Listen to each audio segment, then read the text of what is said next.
کہ جی جیو فین سے میں آپ زمان پاک میں اس وقت وہاں تھی، پتہ چلا کہ آپ اس ایریا میں تھے، تو یہ کون سا کچھ جرم ہے؟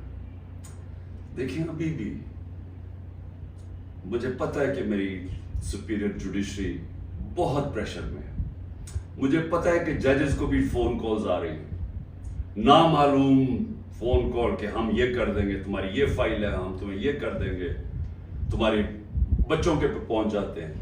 یہ مجھے پتہ ہے کہ اس وقت جوڈیشری کے اوپر وہ پریشر ہے جو کبھی پہلے نہیں تھا، اور مجھے یہ بھی پتہ ہے کہ سارے ملک کے اداروں کو صرف استعمال کیا جا رہا ہے ایک کام سے، کہ کسی طرح تحریک انصاف کو ختم کیا جائے۔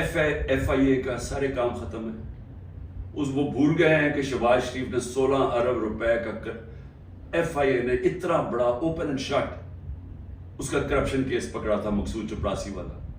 ایف آئی اے کو پتا ہے کہ 4 وہ گواہ بھی مر چکے ہیں، سب کو ہارٹ اٹیک ہو گیا، ان کو پتا ہے کہ ان کا ایک بڑا زبردست آفیسر ڈاکٹر رضوان وہ بھی ہارٹ اٹیک سے مر چکے، لیکن ایف آئی اے کو کوئی اور کام نہیں، تحریک انصاف کے اوپر کیسے کیسز ڈھونڈنے ہیں اور کیسے ان کے لوگوں کے اوپر انتقامی کارروائی کرنی ہے۔ نیب کا کام اب یہ ہو گیا ہے، جب سے وہ ان کے پچھلے نیب کے چیئرمین جنہوں نے کہا کہ میں یہ غلط کام کرنے کے لیے نہیں تیار ہوں، ریزائن کیا، اور سنا نیب نے اس کو سٹینڈنگ اوویشن دی جب وہ جا رہا تھا، اس کی جگہ جس آدمی کو لے کے آئے ہیں، اس کا بھی کام ہے کہ نیب کو استعمال کرو، کسی طرح تحریک انصاف کو ختم کرو، ان کے اوپر کیسز کرو۔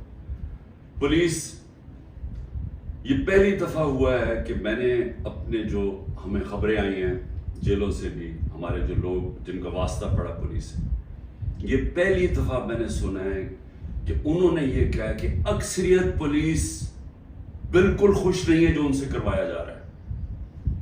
اکثریت، جو پولیس کی اکثریت ہے، وہ سمجھتے ہیں کہ بہت بڑا یہ ظلم کیا جا رہا ہے، اندر گلو بٹ انہوں نے گھسائے ہوئے ہیں، اور پیچھے سے نامعلوم افراد کا پریشر آتا ہے، ان کی وجہ سے یہ کام کر رہے ہیں۔ تو اس کا مطلب پولیس جس کا کام اس ملک میں مجرموں کے پیچھے جانا، وہ سب کچھ بھول چکے ہیں، ان کا صرف 1 پوائنٹ ایجنڈا ہے، نیچے تھانے لیول کے اوپر کوئی تحریک انصاف کا ملے، نچلے لیول پہ آپ اگر وہ کوئی کسی کی سمپتھی بھی ہے تحریک انصاف سے، ان کو کسی طرح ہٹایا جائے، اس لیول پہ پہنچے ہوئے ہیں۔ اور جو کرتے ہیں، جب ایک ہی خبر آتی ہے کہ گھر توڑ دیتے ہیں، چیزیں توڑ دیتے ہیں، دھمکیاں دیتے ہیں، بزنسز بند کر دیتے ہیں، بزنسز کے اوپر پہنچ جاتے ہیں، روزگار بند کر دیتے ہیں، تو میرا سوال ایک ہے کہ اتنی زیادہ، اتنے پریشر کے باوجود کیا وجہ ہے کہ چند لوگ چھوڑ کے گئے ہیں؟ ہمارے ٹکٹ ہولڈرز پنجاب میں دیکھ لیں کتنے لوگ چھوڑ کے گئے، یعنی اس طرح کا ظلم جو کبھی ہوا نہیں ہے، کیوں نہیں چھوڑ کے جا رہے لوگ؟ اس کی 2 وجوہات۔ ایک، اس باری ٹکٹس میں نے خود دیے ہیں، زیادہ تر انٹرویو کیے ہیں، میں نے اپنی پوری کوشش کی ہے کہ نظریاتی لوگوں کو ٹکٹس دیے جائیں، اور اس باری زیادہ تر جو لوگ ہیں جن کو ٹکٹس ملے ہیں، پنجاب کی میں بات کر رہا ہوں، وہ نظریے پہ کھڑے ہیں۔ لیکن دوسرا ایک اور بھی فیکٹر ہے، میں نے ایک کا مجھے میسج آئی کہ میرے اوپر بہت پریشر ہے، انہوں نے میری بزنس بند کر دی ہیں، انہوں نے اب فیملی کے اوپر آ گئے ہیں، پتہ ہے جی آپ کی بیٹی کی یہ ادھر شادی ہوئی ہے، اس کے اوپر بھی اس کو بھی تنگ کرنے پہ آ گئے، تو جی میرے پہ بہت پریشر ہے۔ تو میں نے کہا پھر چھوڑ دو، میں نے کہا یعنی تمہاری اگر برداشت سے باہر ہے تو چھوڑ دو۔ وہ کہتا ہے جی اگر میں نے چھوڑا، مجھے سارا جو میرا علاقہ ہے، انہوں نے کہا اگر تم نے پی ٹی آئی کو چھوڑا تمہیں ووٹ ہی نہیں دیں گے۔ سو یہ ذرا سمجھنے والی بات ہے کہ لوگوں کو یہ احساس ہو گیا ہے کہ اس وقت جس نے چھوڑا اس کی پالیٹکس ختم، اور جو چھوڑ کے گئے ہیں ان میں سے کئی لوگوں کو تو ہم نے ٹکٹ ہی نہیں دیے تھے، تو ان کو تو ویسے ہی یعنی چھوڑنا ہو تو ڈرامے کیے ہیں، اور کئی جو چھوڑے ہیں ان کو ہم نے ٹکٹس ہی نہیں دینے تھے۔ لیکن جو اس کو ٹکٹس مل چکے ہیں، سوال یہ ہے کہ یہ کیوں نہیں چھوڑ رہا ہے؟ میں آپ کو یقین دلاتا ہوں کہ کبھی، پھر سے میں ریپیٹ کرتا ہوں، اس ملک کی تاریخ کا کبھی ایسا پریشر نہیں پڑا۔ ہو کیا رہا ہے؟ تحریک انصاف کو توڑنے کے لیے پاکستان کے ادارے ختم، ہمارے سارے اداروں کو سسٹمیٹکلی تباہ کیا جا رہا ہے، ہماری جوڈیشری کے اوپر اتنا پریشر ڈال دیا ہے، اور یہ سارا دھمکیاں دے کے، ڈرا کے، دھمکا کے، جب ہمارے پاس فائلیں آپ کی، ان کو ڈرا دیا ہے۔ ادارے جس کا میں نے کہا پولیس، وہ ویسے اس کا 1 پوائنٹ ایجنڈا پکڑ کے تحریک انصاف کے لوگوں کو جو بھی ہو جدھر بھی ملے پکڑ کے اندر ڈال دو۔ اور اس کے علاوہ جن اداروں نے اس ملک میں کرائم روکنی ہے ان کا کام لگا دیا، جس طرح FIA نیب ہے، ان کا کام لگا دیا کہ صرف پارٹی کو ختم کرو۔ تو میں اب سمجھنا چاہتا ہوں کہ جا کدھر رہے ہیں آپ؟ یعنی چلیں، میں نے جس طرح کہا کہ میں بات چیت کرنے کے لیے تیار ہوں، مجھے سمجھائیں تو صحیح کہ آپ کہہ رہے ہیں کہ عمران خان کو ہم نے کاٹا ڈال دیا ہے، تو اس کے بعد جانا کدھر ہے ہم نے؟ یعنی کوئی روڈ میپ تو ہوگا نا۔ تو میں روڈ میپ ابھی تک جو سمجھ رہا ہوں وہ یہ ہے کہ ایک کنگز پارٹی تیار کر رہے ہیں کہ یہ جو تحریک انصاف کے جو بھی لوگ نکلیں گے ان کو اس پارٹی میں ڈال دیں گے، اور پھر یہ سیٹیں بڑھ جائیں گی نون لیگ پیپلز پارٹی، کیونکہ نون لیگ کا تو ان کو پتا ہے کہ گھوڑا بیٹھنے والا ہے، وہ جلسے کرتے ہیں، وہ لوگ ہی نہیں آتے۔ پبلک کی ان کو سمجھ آ گئی ہے کہ پبلک نون لیگ، کیونکہ نون لیگ جڑی ہوئی ہے یہ سارے ظلم کے ساتھ، وہ ان کو نقصان، ایک تو اس کا نقصان ہو رہا ہے، دوسرا معاشی طور پہ بیٹھ کے ملک جو روپیہ ہے، جو جس طرح ہر روز روپیہ گر رہا ہے، تو ملک تو تباہی کی طرف جا رہا ہے، جو مہنگائی بڑھتی جا رہی ہے، تو مہنگائی تو ہر اب انسان کو گھر میں افیکٹ کر رہی ہے، مڈل کلاس کو، ہر تنخواہ دار کو افیکٹ کر رہی ہے مہنگائی۔ تو ان کو تو پتہ ہے کہ انہوں نے نہ نون لیگ نے کوئی سارے ملک میں گورنمنٹ بنانی ہے تو نہ بنانی ہے پیپلز پارٹی نے، چھوٹی پارٹیز رہ گئی، تو انہوں نے ایک کنگز پارٹی کا ملا کے کوئی ایک یہ لوگوں کا اکٹھا کر کے کولیشن سی بنانی ہے۔ میرا سوال یہ ہے کہ کیا اس طرح کی کولیشن پاکستان کو اس مشکل وقت سے نکال سکتی ہے؟ میں جب سے گورنمنٹ سے نکلا ہوں، میں ایک بات کہہ رہا ہوں کہ جب تک ہمارے ملک میں ایک مضبوط گورنمنٹ، اور مضبوط گورنمنٹ کیا ہوتی ہے؟ یہ نہیں کہ اسٹیبلشمنٹ اس کے پیچھے کھڑی ہے، یہ مضبوط گورنمنٹ نہیں ہوتی۔ مضبوط گورنمنٹ وہ ہوتی ہے جس کے پیچھے عوام کھڑی ہوتی ہے، جو عوام جس کے اوپر اعتماد کرتی ہے۔ یہ لوگوں کو اکٹھا کر کے اور اسٹیبلشمنٹ پیچھے کھڑی ہو جائے، اور کسی کا خیال ہے کہ جو آج پاکستان کو مسئلے مسائل آ گئے ہیں ہم اس میں سے نکل جائیں گے، کوئی اس خوش فہمی میں نہ رہے، کیونکہ یہ صرف ایک پبلک مینڈیٹ سے جو گورنمنٹ آئے گی وہ بڑے فیصلے کرے گی، وہ اس ملک میں اصلاحات کرے گی، وہ اس ملک میں قانون کی حکمرانی قائم کرے گی، اس کے بغیر پاکستان سروائیو ہی نہیں کرتا۔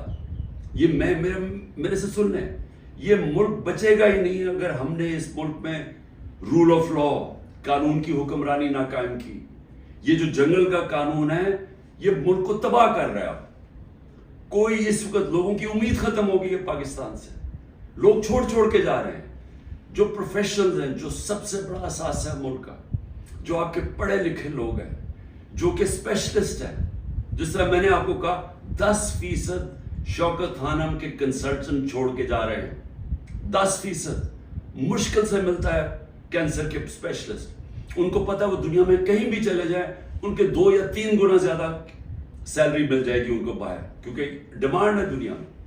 تو اس طرح ہر پروفیشنل جس کی دنیا میں ڈیمانڈ ہے وہ سوچ رہا ہے چھوڑ کے جانے کا، کیونکہ اس کو امید ہی نہیں نظر آ رہی۔ لوگ مشکل وقت برداشت کر لیتے ہیں اگر آگے ان کو امید ہو۔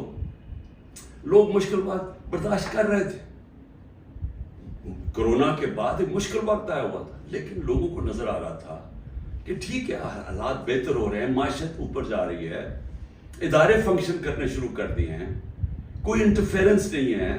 عمران خان نے کبھی کسی جوڈیشری کے اندر انٹرفیئر نہیں کیا، نیب کو اس نے نہیں کہا کہ فلانے آدمی کے اوپر کارروائی کرو، کسی FIA کو۔ میرا جو میں نے ثناء اللہ ہے وہ IG میرے خیال میں ابھی پتہ نہیں کدھر پوسٹڈ ہیں، IG تھے، ایک دفعہ کہو کہ میں نے کبھی کسی کے خلاف انتقامی کارروائی کا کہا ہے۔ ہمارے سارے 95% کیسز پرانے تھے۔ یہ بولتے ہیں نون لیگ والے کہ جی اب ہم نے بھی بڑا سفر کیا ہے، اب آپ کریں۔ آپ کے 95% آپ کے اپنے دور میں بنائے گئے تھے کیسز، اسحاق ڈار آپ کے دور میں بھاگا تھا، نواز شریف کے بیٹے آپ کے دور میں بھاگے تھے، نواز شریف کی کنویکشن پینما میں آپ کے دور میں ہوئی تھی، مریم کی اور نواز شریف کی. تو یہ ہمیں نہ کہیں، یہ سارے کیسز پرانے آ رہے تھے. آپ میرے سے این آر او مانگ رہے تھے، آپ میرے سے یہ کہہ رہے تھے کہ ہم نے چوری کیا، ہم کوئی خاص مخلوق ہے الگ، ہمیں معاف کر دیں. ہم نے صرف ہمارے دور میں شہباز شریف کے کیس بنا تھا مقصود چپڑاسی والا 16 ارب اور 8 ارب جو اس نے منی لانڈرنگ کی تھی کہ باہر سے پاپڑ والا اور ان کے نام پہ اور چینی والا کے نام پہ انہوں نے فراڈنٹ پیسے بلوائے تھے. اس کے علاوہ ہمارے کوئی کیس نہیں تھے، ہم آن گوئنگ کیسز تھے، اور ہم نے کبھی کسی سے ظلم نہیں کیا، ہم نے کبھی عورتوں کو نہیں اٹھایا، ہم نے کبھی گھروں کے اندر نہیں گھس کے دروازے توڑ کے اور ساری گھر تباہ کیا، ہم نے کبھی لوگوں کو کارکنوں کو اس طرح کے جیلوں میں نہیں ڈالا، کسی پر تشدد نہیں کیا. پوچھیں کسی سے، ایک آدمی بتایا کہ ہم نے تشدد کیا. مریم نے جا کے اٹیک کر دیا نیب آفس کو، پتھر مارے انہوں نے، بتائیں کتنے لوگوں کو اپنے اینٹی ٹیررزم کوڈ پہ پڑھا. یہ کیا مریم کے اوپر کوئی کیس ہوئے؟ تو یہ ہمیں نہ کہو کہ جناب آپ کے اوپر یہ گزری، یہ کبھی کسی پارٹی کی تاریخ میں پاکستان میں نہیں گزری. یہ پارٹی کو کبھی ختم کرنے کی کوشش ہے، جو پوری طرح سارے اسٹیٹ کے ادارے لگے ہوئے ہیں اس پارٹی کو ختم کرنے کے لیے. لیکن پارٹی ایسے ختم نہیں ہوتی، کیونکہ پارٹی لوگوں کے دلوں میں چلی جاتی ہے، اس کا آپ کچھ کر ہی نہیں سکتے. جو مرضی آپ کریں گے، لوگوں کے جب فیصلہ کر لیتی ہے عوام، تو یہ جو ٹکٹ ہولڈرز ہیں ہمارے سارے، ان سے پوچھیں، جب ان سے انٹرویو کریں، جب آپ ان کو تنگ کر رہے ہیں تو پوچھیں تو صحیح کہ اتنا آپ کے اوپر پریشر ہے، کیوں نہیں چھوڑ رہے. ان میں سے کہیں گے کہ ہم نظریاتی طور پہ اس کے ساتھ ہیں، ہم کسی اور پارٹی پہ نہیں جائیں گے. ساتھ یہ بھی آپ کو کہیں گے کہ ہمیں کوئی ہمارے حلقے میں ووٹ نہیں ڈالے گا، ہماری سیاست ختم ہو جائے گی. ابھی جو پہلے ہوا تھا 16 جولائی کو جو بائی الیکشنز ہوئے تھے، وہ لوٹے سب اڑ گئے تھے، لوگوں نے ان کے خلاف ووٹ دی تھی. اور اب اس سے بھی زیادہ برے حالات ہیں، کیونکہ لوگوں کو غصہ ہے جو ہو رہا ہے. اس وقت عوام غصے میں ہے، لیکن گھبرائی ہوئی ہے، کیونکہ کبھی اس طرح کا کریک ڈاؤن دیکھا ہی نہیں ہے. تو میرا آخر میں اپنی عوام کو پیغام ہے، کیونکہ مجھے پتہ ہے بڑا مشکل ہے، اور آپ گھبرائے ہوئے ہیں، آپ میں خوف پیدا کیا گیا. یہ جو باہر نکل کے کوئی تحریک انصاف کا نام سنتا اس کو جیل میں ڈال دیتے. لیکن میری آپ اپنی قوم سے یہ کہ دیکھیں، میں آپ کے سامنے بیٹھا ہوں، اگر کسی کو سب سے زیادہ خطرہ ہے وہ مجھے خطرہ ہے، جان کو تو میری خطرہ ہے. انہوں نے یہ کیا، دو میرے اوپر اٹیک قتل کرنے کے واردات ہو چکی ہیں. مجھے پوری طرح پتا ہے کہ ایک دفعہ یہ اور کریں گے، کیونکہ ان کو ڈر یہ ہے کہ جیل میں بھی عمران خان بڑا مشکل رہے گا ان کے لیے، تو ایک اور حملہ ہوگا. میں تیار ہوں. انہوں نے میری جو کرنل عاصم میری سیکیورٹی کے ہیڈ تھے اس کو اغوا کر لیا، وہ غائب ہو گئے. جس نے میری سیکیورٹی کا دھیان رکھ رہے تھے وہ 3-4 دن سے وہ غائب ہے، اس کو بھی اٹھا لیا. جو گاڑیاں تھی میری سیکیورٹی کی، وہ گاڑیوں کو انہوں نے اندر امپاؤنڈ کر دیا، اور ان سے پوچھے عدالت تو کہتی جو ہمیں پتہ ہی نہیں کدھر گئی. تو سب سے زیادہ تو خطرہ مجھے ہے. کیا آپ کو لگ رہا ہے کہ میں پیچھے ہٹوں گا؟ میں کیوں نہیں پیچھے ہٹوں گا؟ کیونکہ میرے سامنے 2 راستے ہیں. ایک ہے یہ خوف کی فضا بنا کے ہمیں غلام بنا رہے ہیں، صرف مقصد یہ ہے کہ ہم بھیڑ بکریوں کی طرح یہ طاقت کی حکمرانی مان لیں. یہ سب نے کیا ہے، یہ فرعون یہی کرتا تھا، خوف اتنا پھیلا کے لوگوں کو غلام بنایا ہوا تھا. یہ یزید نے کیا تھا، کوفہ کے لوگوں کے اوپر اتنا اس کا خوف تھا اس کے ظلم کا کہ انہوں نے حضرت امام حسین کی مدد نہیں کی. اسلام کا سب سے بڑا جو تکلیف تھے ہر مسلمان کے لیے وہ ثانیہ ہونے دیا. ہر دنیا کی تاریخ کا یزید یا ڈکٹیٹر وہ ہمیشہ خوف کے ذریعے لوگوں کو کنٹرول کرتا ہے، انسانوں کو کنٹرول کرتا ہے. اور دوسرا راستہ، ایک تو یہ راستہ ہے کہ میں بھی خوف زدہ ہو جاؤں اور میں ان کے ساتھ میں مان جاؤں، جی ٹھیک ہے سر، یہ جو آپ چاہتے ہیں، ہم آپ کے غلام ہیں. میں نے تو کبھی کسی کو غلامی کی نہیں ہے. میں تو لا الہ الا اللہ میں ماننے والا آدمی ہوں جس نے مجھے آزاد کیا ہوا ہے. میں تو ایک آزاد انسان ہوں. میرے لیے تو غلامی سے بہتر موت ہے. میں آج اپنی قوم کو یہ کہنا چاہتا ہوں کہ دیکھیں اللہ نے جب آپ ہیں محمد مصطفیٰ محمد صلی اللہ علیہ وسلم کے امتی، جب انہوں نے آپ کو لا الہ الا اللہ کا کلمہ پڑھایا تھا تو انہوں نے آپ کو آزاد کیا تھا. کس چیز سے آزاد کیا تھا؟ سب سے بڑی آزادی ہوتی ہے انسان کی غلامی سے. یہ جو فرعون کی غلامی تھی، یہ ساری جو قرآن کے اندر نمرود، فرعون، ان کا کیا بتایا ہوا ہے؟ انسانوں کو غلام بنانے تھے. نبی صلی اللہ علیہ وسلم نے مدینہ میں انسانوں کو آزاد کیا تھا. اور ایک کہ سوائے اللہ کے کوئی خدا نہیں، آپ کو کسی کے سامنے نہیں جھکنا. دوسرا، جو 3 سب سے بڑے خوف ہیں انسان میں، ان سے آزاد کیا تھا. اس سے اللہ نے آپ کو آزاد کیا ہوا ہے. موت، اللہ نے کہا یہ میرے ہاتھ میں یہ جو 2 دفعہ بچا ہوں، یہ مجھے اللہ نے بچایا ہے. نہیں تو انہوں نے تو پوری تیاری کی ہوئی تھی مارنے کی. یہ میں آپ کے سامنے ہوں، اور میں جب گھر سے نکلتا ہوں مجھے نہیں پتا کہ اللہ نے کیا فیصلہ کیا ہوا کہ ان کے ہاتھ میں اس نے میری جان لینی ہے نہیں، لیکن میں تیار ہوں اس کے لیے، کیونکہ اس کا وعدہ ہے قرآن میں کہ جب اس نے فیصلہ کر لیا، وہ پھر چاہے آپ بھاگ نہیں سکتے موت سے. تو انسان آزاد ہو جاتا ہے اس خوف سے. میں آزاد ہوں. دوسرا، ذلت. یہ جو عورتوں کے اوپر کر رہے ہیں، گھروں کے اندر عورتوں کو چادر چار دیواری کا نہ سوچنا، اور جو عورتوں کو جیلوں میں ڈالا ہوا ہے اور ڈرے ہوئے ہیں کہ وہ جب نکلیں گی تو وہ کس طرح کی باتیں بتائیں گی، اس لیے ان کو اندر رکھا ہوا ہے. اور 2 بیچاری عورتوں کو لے کے شاپر ان کے سر پہ ڈالے ہوئے. یعنی ایسی توہین میں نے کبھی نہیں سوچا تھا کہ اس معاشرے میں ہوگی. لیکن یہ کیوں کر رہے ہیں؟ عورتوں کو ڈرا رہے ہیں کہ آپ پولیٹکس پہ نہ آئیں. عورتوں جو 50% آبادی ہے، اس کو جان کے اتنا خوف زدہ کر رہے ہیں ان کے آدمیوں کو کہ ان کو بس گھر میں بٹھا دیں. آپ بس بھیڑ بکریوں کی طرح بیٹھ جائیں، جو مرضی ظلم و ملک میں ہم نے چپ کر کے بیٹھے رہے. ذلت اور عزت اللہ نے اپنے ہاتھ میں اس لیے لی ہے.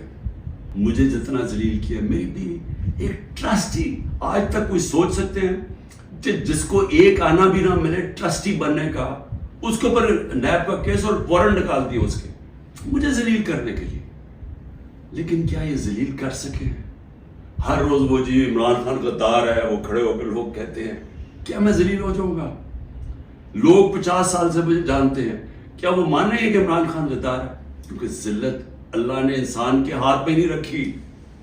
آپ سب کو اس پہ اعتماد ہونا چاہیے. اپنے اعمال سے انسان اپنے آپ کو ذلیل کرتا ہے.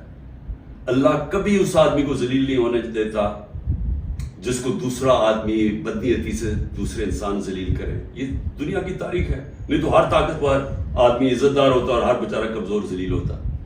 اور تیسری چیز، رزق. مجھے یہ اعتماد ہے کہ میرا جو بھی ہے وہ اللہ نے دینا. محنت میں کروں، ہاں محنت میں پوری کرتا ہوں، لیکن رزق اللہ دیتا ہے. تو یہ جو گھر توڑ رہے ہیں لوگوں کے، ڈرا رہے ہیں، دھمکا رہے ہیں، اس کا مقصد ہے کیا؟ کہ لوگوں کی رزق کے اوپر جا رہے ہیں نا. لیکن اللہ نے تو کہا ہوا یہ میرے ہاتھ میں ہے.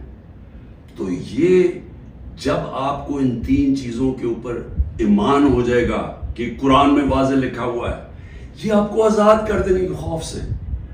یہ جو خوف کے ذریعے غلام بنایا جاتا ہے، اللہ نے یہ 3 چیز اپنے ہاتھ میں اس لیے رکھی ہیں کہ انسان کی غلامی نہ کرے.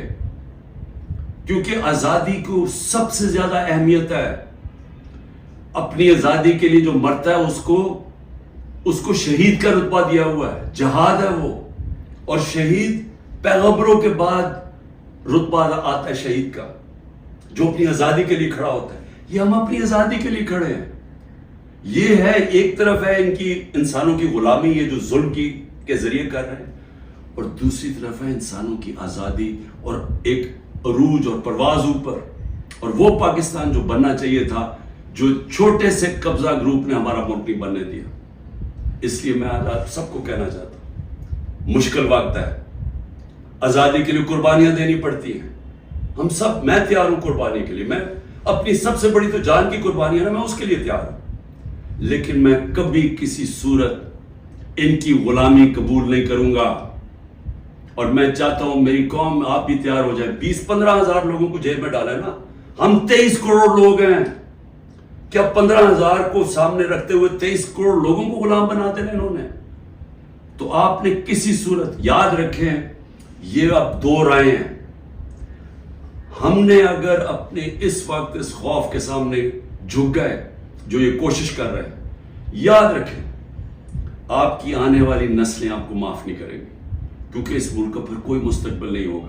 جس طرح آج لوگ چھوڑ کے جا رہے ہیں ملک, نا امید ہو کے پروفیشنل جا رہے ہیں, اس طرح جو یہاں رہ جائیں گے وہ ہمیشہ یاد رکھیں کہ ہمارے جو بڑے تھے, اور میرے بھی, ہم جب بڑے ہو رہے تھے وہ بھی کبھی کھڑے نہیں ہوئے اس غلامی کے خلاف, کیونکہ وہ انگریز کی غلامی کے عادی ہوئے تھے. تو انگریز آزادی تو ملی نہیں صحیح طور پہ, ہر وقت طاقت کی غلامی کی ہے یہاں اس ملک میں. یہ ہے وہ وقت ہم اپنی حقیقی آزادی کے لیے جدوجہد کریں. کبھی آپ نے اس سے پیچھے نہیں ہٹنا. شکریہ.